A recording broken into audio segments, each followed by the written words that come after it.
why they are so terrible. I'll just say this. I was completely wrong about Kyrie Irving to start the year off. I was completely wrong. I thought he was the type of player that needed to be the second option. He's certainly proved that completely wrong by being in Boston. The guy has just played unbelievable basketball, and his absence I don't know what speaks louder, his presence in Boston or his absence in Cleveland.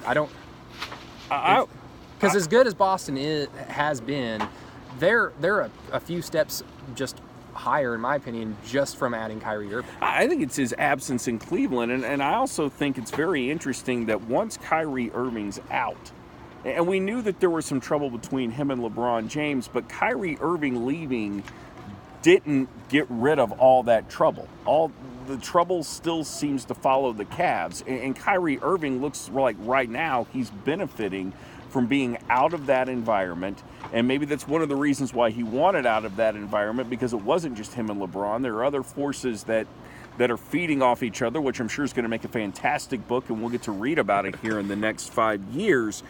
I look at Cleveland, and I don't believe a team can continue to have chemistry that bad for that long and be successful, especially when LeBron James is most likely on his way out. And I heard this on national radio today, and was one of those sort of hot sports opinions you think is really crazy, but would the Cavs be nuts to trade LeBron James? Because if they didn't think they were going to get him back, are they closer, or do they have the assets to bring in guys off the bench? Or are they closer to losing LeBron James, and do you just go ahead and start that process now? I feel like I'm just going to quote half the Adrian Wojnarowski pod from today with Jalen Rose. If you haven't had a chance to listen to it, go ahead and check that out. They said this: Cleveland is not a one-player away team from a title. They are multiple pieces away. With the LeBron trade scenario, I think from a PR player standpoint, you cannot trade a player like LeBron James. I feel like, because Dan Gilbert already has a terrible reputation, not only from his best player, LeBron James, but just around the league from players that I've talked to.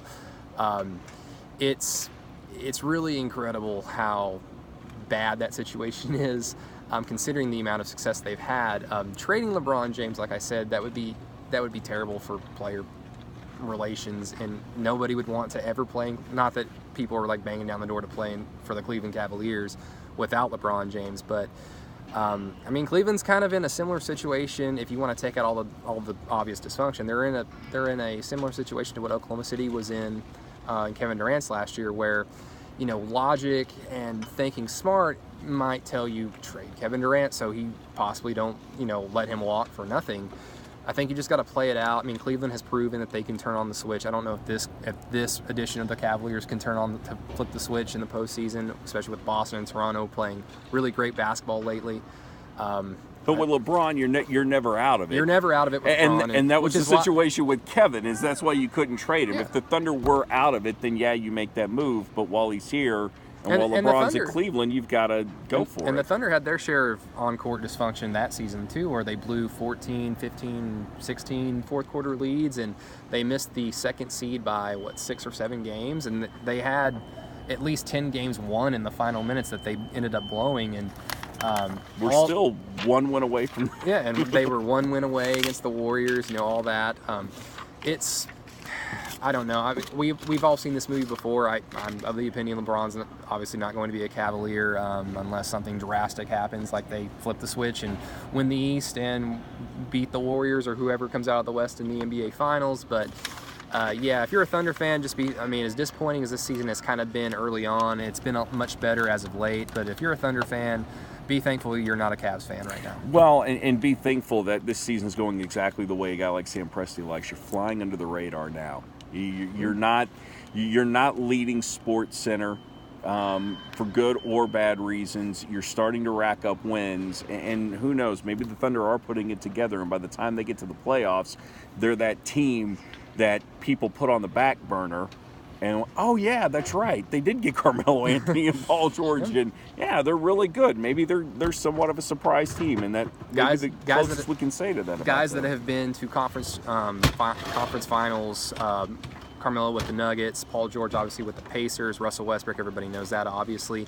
This team is a collection of players that have been tested and battle tested in the postseason time and time again. So, you know, like I know you're not trying to buy Thunder stock right now, but it's a different ball game once the postseason lights come on. Let me see what they can do against Golden State. I know that that's coming up in a couple of weeks, and let me see them win a few more games. Let me see them build up a 10-12 game winning streak, and then I'll not be even to calling the All-Star broker. break yet, Eric.